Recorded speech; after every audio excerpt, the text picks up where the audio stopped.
வணக்கம். எல்லாரும் எப்படி இருக்கீங்க? நாங்கள் ரொம்ப நல்லா இருக்கோம். நம்ம ஒரு விஷயம் வந்து நல்லா இருக்கோம், எங்ககிட்ட எல்லாமே இருக்குது அப்படின்னு சொல்லி நம்ம பாசிட்டிவாக நினச்சோம்னாவே அந்த விஷயமே நம்மளை வந்து எப்பயுமே பாசிட்டிவாக வச்சுருக்கோம். இந்த பிரபஞ்சம் அதை தான் சொல்லுது அப்படின்னு சொல்லிட்டு எல்லாருமே அதை தான் சொல்கிறாங்க. ஸோ நம்மளால் எப்பயுமே முடியாத சூழ்நிலையாக இருந்தாலுமே நாங்கள் நல்லா இருக்கோம் அப்படின்னு நீங்கள் சொல்லி பாருங்கள். அந்த வார்த்தையே நம்மளை வந்து ஒரு பாசிட்டிவிட்டியாக வச்சுருக்கோம். இந்த விளாக் வந்து ரொம்ப ரொம்ப இன்ட்ரெஸ்டிங்கான விஷயம்லாம் உங்ககிட்ட ஷேர் பண்ணியிருக்கேன். நீங்கள் ஃப்ரீ ஆகிட்டு ரொம்ப காமாக டீ போட்டுட்டு உட்காந்துட்டு இந்த வீடியோ பாருங்கள். ரொம்ப ரொம்ப இன்ட்ரெஸ்டிங்காக இருக்கும். பாப்பாவுக்கு எக்ஸாம்லாம் முடிச்சுட்டு 10 days லீவ் விட்டுட்டாங்க. ஸ்கூல்லாம் வச்சுட்டு இருக்கும்போது சாட்டர்டேலாம் வைக்கும் போது எதுக்குடா சாட்டர்டே ஸ்கூல் வைக்கிறாங்க, பசங்களுக்கு லீவ் விட்டால் பரவாயில்ல அப்படின்லாம் நான் ஃபீல் பண்ணியிருக்கேன். பட் கண்டினியூஸாக 10 days லீவுன்னொடனே 2 பேரையும் வச்சு சமாளிக்கிறது ரொம்ப ரொம்ப கஷ்டமாக தான் இருக்குது. பட் இருந்தாலும் ஓகே, நம்ம தானே சமாளிச்சு ஆகணும் அப்படின்னு சொல்லிட்டு அப்படியே ஃபன்னாக ஜாலியாக போயிட்டுருக்கு. காலையிலே எழுந்திரிச்சு ஒர்க்லாம் முடிச்சுட்டு நாங்கள் ஆஃப்டர்நூனாக தான் இந்த விளாக் எடுக்க ஸ்டார்ட் பண்ணேன். பசங்களெல்லாம் தூங்க வச்சுட்டு கிச்சன் வந்து ரொம்ப நாளாகவே வந்து அந்த கண்ணாடி கிளாஸஸ் எல்லாமே கழுவி வைக்கணும் அப்படின்னு சொல்லி நான் யோசிச்சுட்டே இருந்தது தான். அதில் ஆயில் கூட ரீஃபில் பண்ணவே இல்லை. கிளாஸ் கழுவிட்டு தான் ரீஃபில் பண்ணணும் அப்படின்றது. ஏன்னா கண்ணாடி பாத்திரத்தில் ஹேண்டில் பண்ணுறதே ரொம்ப கஷ்டமான விஷயந்தான். பட் யூஸ் பண்ண ஆரம்பிச்சிட்டோம்னாவே நமக்கு அது யூசர் ஃப்ரெண்ட்லி ஆகிடும். இப்போ எல்லாமே கண்ணாடி பாத்திரமாக தான் நான் வாங்கி வச்சுருக்கேன். எனக்கு அதில் கொஞ்சம் இன்ட்ரெஸ்டிங்கும் கொஞ்சம் அதிகமாகிடுச்சு. ஆனால் அம்மா வந்து ஒரு டைம் சமைக்கும் போது இதெல்லாம் என்னால் ஹேண்டில் பண்ண முடியாதுப்பா, எனக்கு பயமாக இருக்குது, பதட்டமாக இருக்குன்னு வேறு சொன்னாங்க. கீழே போட்டால் உடஞ்சிரும் அப்படின்னு சொல்லிட்டு ஃபஸ்ட்டு எனக்கும் அப்படி தான் இருந்தது. ஆனால் இப்போ பழகிடுச்சு. லைஃப்பும் சேம் அதே மாதிரி தான். நம்ம வந்து அப்படி இருக்குமோ இப்படி இருக்குமோ, இது நமக்கு செட் ஆகுமோ ஆகாதோ, இது நமக்கு பழக்கமே இல்லை அப்படின்னு யோசிக்கிறத விட்டுட்டு நம்ம பழகிப்போம், கண்டிப்பாக நமக்கு செட் ஆகும்னு சொல்லிட்டு ஒரு விஷயம் இல்லை எந்த விஷயமா இருந்தாலுமே நம்ம செய்ய ஆரம்பித்தோம்னா ஆட்டோமேட்டிக்காகவே அது நமக்கு வந்து பழக ஆரம்பிச்சிடும். லைஃப்பில் எல்லாருக்குமே வந்து ஒரு கனவுன்றது ஒரு விஷயம் இருந்துட்டு தான் இருக்கும். நான் காலேஜ்லாம் முடித்ததுக்கு அப்புறமேல் வந்து எனக்கு ஒரு நல்ல ஆப்பர்ச்சுனிட்டி கிடச்சிது ஒரு கம்பெனியில் ஒர்க் பண்ணுறதுக்கு. அது நைட் ஷிஃப்ட்டு அப்படின்ற ஒரே ஒரு ரீசனுக்காக வீட்டில் போவேணான்னு சொல்லிட்டாங்க. ஏன்னா நான் கல்யாணம் பண்ணிட்டு வந்த ஊர் வேறு, ஆனால் நான் இருந்தது எல்லாமே வில்லேஜ் அப்படிங்கிறனால அந்த சைடில் வந்து எதாவது தப்பாக பேசுவாங்க. நைட் டைமில் வந்து ஒரு பொண்ணு வந்து வேலைக்கு போகிறதா, இதெல்லாம் உண்மையா அப்படின்னு பேசுவாங்க. அப்படின்ற ஒரு ரீசனுக்காகவே நான் அந்த வேலையை வந்து வேண்டாம் அப்படின்னு சொல்லிட்டு நான் வந்து ஸ்கிப் பண்ணிட்டேன். ஆனால் இன்றைக்கு வரலுமே அந்த வேலையை நினச்சி நான் ஃபீல் பண்ணுறேன். நான் அந்த சைட்டில் போகும்போது ஹஸ்பண்ட் கிட்ட வந்து காமிச்சு சொல்வேன், இந்த இடத்துக்கு நான் வேலைக்கு வந்திருந்துருக்கலாம், மிஸ் பண்ணிட்டேன் அப்படின்னு சொல்லிட்டு சொல்லும் போது அவருமே வந்து சொன்னது வந்து போயிருக்கலாமே, ஏன் மிஸ் பண்ணேன் அப்படின்னு சொல்லிட்டு கேட்பாரு.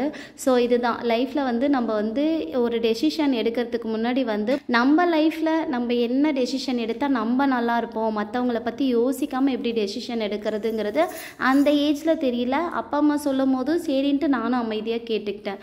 சரி ஓகே, அது நமக்கு செட் ஆகாது போல் அப்படின்னு சொல்லிட்டு. எல்லாரோட லைஃப்லேயும் இந்த மாதிரி ஏதாவது ஒரு விஷயத்த வந்து மிஸ் பண்ணியிருப்போம். அந்த விஷயத்த வந்து நினச்சி இன்னும் வரலுமே ஃபீல் பண்ணிகிட்ருப்போம். என்னைக்காவது நம்ம நினைக்கலனாலுமே அது நம்ம மைண்ட்குள்ளே வந்துட்டு போகும். அந்த மாதிரி உங்களுக்கு ஏதாவது விஷயம் இருந்துச்சுன்னா மறக்காமல் கமெண்ட் செக்ஷனில் கமெண்ட் பண்ணுங்கள். பேசிக்கிட்டே நான் எங்கேயோ போயிட்டேன். கண்ணாடி கிளாஸஸ் எல்லாமே க்ளீன் பண்ணலாம் அப்படின்னு சொல்லி எடுத்தாச்சு. அப்புறம் எல்லாமே கவுண்டர் டாப்பு, அதுக்கப்புறமேல கொல்லின் அடித்து எல்லா கண்ணாடி கிளாஸஸும் வந்து சுத்தமாக க்ளீன் பண்ணியாச்சு.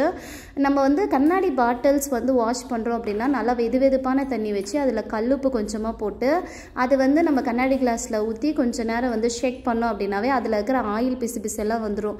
அதுக்கப்புறம் நான் வந்து விம் தான் அன்றைக்கி ஆட் பண்ணியிருக்கேன். விம் கொஞ்சமாக இது பண்ணி தண்ணி ஃபில் பண்ணி வச்சு நம்ம தண்ணியை வச்சிட்டோம்னா ஒரு 1 hour ஊறுனுச்சுன்னா போதும். அதுக்கப்புறமேல் வந்து பார்த்திங்கன்னா நம்ம வாஷ் பண்ணோம்னாவே, ஷேக் பண்ணி வாஷ் பண்ணோம்னாவே கண்ணாடி பாத்திரம் வந்து நல்லா ஈஸியாக வந்து க்ளீன் பண்ணிடலாம். இது வந்து கை உள்ளே விட்டுலாம் வாஷ் பண்ண முடியாது இல்லைங்களா? ஸோ அதுக்கு இந்த மெத்தட் வந்து தாராளமாக நம்ம யூஸ் பண்ணிக்கலாம். நியர் வந்தாலே எல்லாருமே ஒரு விஷயத்தை வந்து ஃபாலோ பண்ணணும், இந்த விஷயத்தெல்லாம் கட் பண்ணிடணும் அப்படின்னு சொல்லிட்டு ஒரு பிளட்ஜ் எடுப்பாங்க. நான் லாஸ்ட் இயர் நியூ இயர்க்கு வந்து இந்த வருஷம் நான் வந்து எவ்ரிடே ₹1 செலவு பண்ணாலும் அதை ஒரு கணக்கு நோட்டில் எழுதி ஃபாலோ பண்ண போகிறேன், இதுதான் என்னுடைய நியூ இயர் ரெசல்யூஷன் அப்படின்னு சொல்லிட்டு நான் ஹஸ்பண்ட் கிட்ட சொல்லும்போது அவர் வந்து அதெல்லாம் ஃபாலோ பண்ண முடியாது அப்படின்னாரு. அவர் ஃபாலோ பண்ண முடியாதுன்னு சொன்ன ஒரே ஒரு ரீசனுக்காக மட்டும்தான் நான் எவ்ரிடே அவர்கிட்ட ஏதாவது செலவு பண்ணிங்களா கணக்கு சொல்லுங்கள் அப்படின்னு சொல்லிட்டு எழுதி வச்சுட்டு எண்ட் ஆஃப் த மந்த் வந்து கால்குலேஷன் பார்ப்பேன். பட் அது வந்து ஒரு 6 months தான் ஃபாலோ பண்ண முடிஞ்சது. அதுக்கப்புறம் என்னால் முடியல. இந்த வருஷம் என்னன்னாலும் சரி எண்ட் ஆஃப் த மந்த் வந்து கால்குலேஷனும் பார்க்கணும் அப்படின்னு சொல்லிட்டு முடிவு பண்ணிட்டேன். நாங்கள் இந்த மாதிரி விஷயத்தை ஃபாலோ பண்ணுறனால எங்கள் பாப்பாவுமே டெய்லி பேசிஸில் வந்து என்ன செலவு பண்ணுறோம் அப்படிங்கிறத நான் கணக்கு நோட் எடுத்து வச்சனாவே அவங்களே டக்கு டக்குன்னு இதெல்லாம் வாங்கணும், இதெல்லாம் பண்ணணும், அவங்க கூட வராங்கன்னா அதை சொல்லுவாங்க. ஸோ அந்த ஒரு விஷயம் அவங்களுக்கு நல்ல விஷயமா ஸ்ப்ரெட் ஆகுது. நானே மறந்துட்டாலுமே அம்மா இன்றைக்கி கணக்கு எழுதணும் அப்படின்னு வேறு அவங்க சொல்லுவாங்க. ஸோ நம்மக்கிட்ட இருந்து நம்ம குழந்தைங்க இந்த மாதிரி நல்ல விஷயத்தையும் கற்றுக்கிறது நல்ல விஷயம் தானே. நீங்கள் இந்த நியூ இயருக்கு என்ன ரெசல்யூஷன் எடுக்க போகிறீங்கன்றதை மறக்காமல் கமெண்ட் செக்ஷனில் கமெண்ட் பண்ணுங்கள். இப்போ பார்த்தீங்க அப்படின்னா ரொம்ப ட்ரெண்டிங்கில் இருக்கிறது இந்த rain drop bangles. YouTube open பண்ணாலும் சரி, இன்ஸ்டா எது ஓப்பன் பண்ணாலுமே ரெயின் ட்ராப் பேங்கிள்ஸ் அப்படின்னு சொல்லிட்டு அதுக்கு ரொம்ப ட்ரெண்டிங்கில் இருக்குது. இது வந்து ஃபாரின்லேருந்துலாம் இங்கே வந்து வாங்கிட்டு போகிறாங்க அப்படின்னு சொல்லிட்டு நான் பார்த்தேன். ஹஸ்பண்டுமே வந்து என்ன இது கொஞ்சம் ட்ரெண்டிங்கில் போயிட்டுருக்கு அப்படின்னு கேட்கும்போது, சரி அப்போ எனக்கு வாங்கி தரியா அப்படின்னு கேட்டோன்னே அவர் வந்து சரி ஓகே வாங்கி தரவா போகலாம் அப்படின்னு சொல்லி கூட்டிகிட்டு போயிட்டு வாங்கி கொடுத்தாரு. நான் வந்து ஒரு செலக்டிவாக ஒரு 4-5 கலர் தான் எடுத்தேன். எனக்கு பேங்கிள்ஸ் நிறைய போடுறது ரொம்ப ரொம்ப பிடிக்கும் தான். பட் வந்து குழந்தைங்களை வச்சுட்டு இருக்கிறனால என்னால் அதை போட முடியாது. ஏன்னா நான் கை நிறைய வளையல் போட்டேன் அப்படின்னா அவங்க தூங்கிட்டு இருக்கும்போது நான் அந்த பக்கம் இந்த பக்கம் கிராஸ் ஆகும்போது வளையல் சத்தம் கேட்டால் எழுந்திரிச்சுப்பாங்க. ஸோ அந்த ரீசனுக்காக சரி ஃப்யூச்சரில் போட்டுக்கலாம் அப்படின்ற பிளானில் வந்து பேங்கிள்ஸ் எல்லாமே வாங்கிட்டு வந்தாச்சு. அதுக்கப்புறமேல் வந்து பாப்பா தம்பி தூங்கி எழுந்திரிச்சிட்டாங்க. பாப்பா தூங்குறதுக்கு முன்னாடியே வந்து சொன்னாங்க எந்திரிச்சோடனே பஜ்ஜி சுட்டு கொடுங்க அப்படின்னு சொல்லிட்டு. நம்ம பஜ்ஜி மாவு வாங்கி சரி செஞ்சு கொடுக்கலாம் அப்படின்னும் போது இந்த பழக்கமே வந்து அம்மா வீட்டுக்கு போகும்போது வந்து சிஸ்டர் இந்த மாதிரி செஞ்சு கொடுத்தாங்க. அதுலேருந்து அவங்களுக்கு இந்த பஜ்ஜி மாவில் செஞ்சால் தான் பஜ்ஜி நல்லாயிருக்கும் அப்படிங்கிற தாட் அவங்களுக்கு வந்துடுச்சு. இப்போல்லாம் இருக்க பசங்க ரொம்ப கிளவராக இருக்காங்க. ஒரு விஷயத்த ஒரு டைம் பார்த்தாவே இதுதான் அது, இதோட டேஸ்ட் இப்படி தான் இருக்கும் அப்படிங்கிறதே வந்து அவங்க அப்சர்வ் பண்ணிடுறாங்க. நான் கடல மாவில் பஜ்ஜி போட்டு கொடுத்தா அதை சாப்பிட்றதே இல்லை, எனக்கு பிடிக்காது, நீ பஜ்ஜி மாவில் தான் போடணும் அப்படின்னு வேற சொல்லுவாங்க. சரி ஓகே அவங்கள ஏமாற்ற முடியாது அப்படின்னு சொல்லிட்டு அதையே வாங்கிட்டு வர சொல்லி செஞ்சு கொடுத்தாச்சு.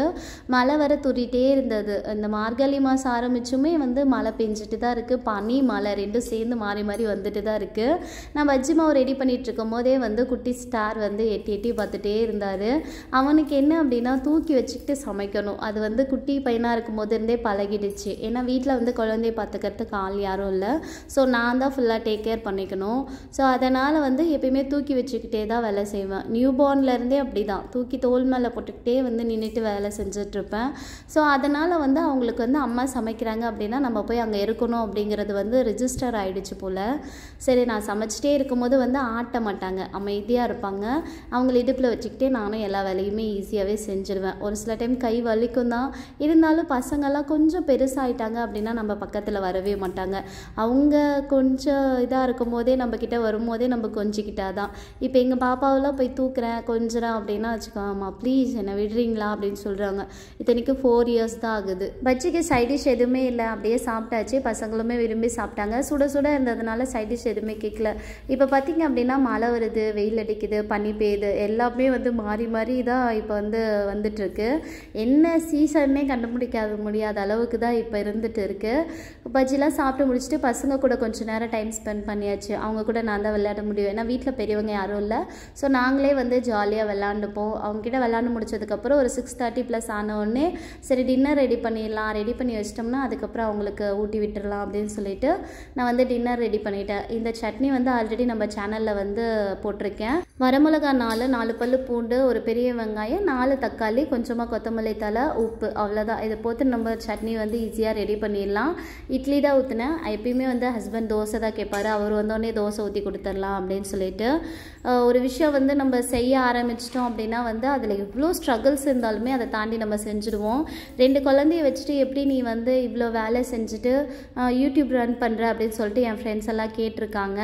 அவங்களுக்கு சொல்கிற ஒரே பதில், நமக்கு வந்து ஹெல்ப்புக்கு யாருமே இல்லை அப்படிங்கிற ஒரு சூழ்நிலை வரும்போது நம்மளே ஆட்டோமேட்டிக்காக நம்ம வந்து நம்மளோட வேலையை செஞ்சுப்போம். இதுதான் வந்து இப்போ நான் என் லைஃப்பில் கற்றுக்கிட்ட ஒரே ஒரு பாடம்.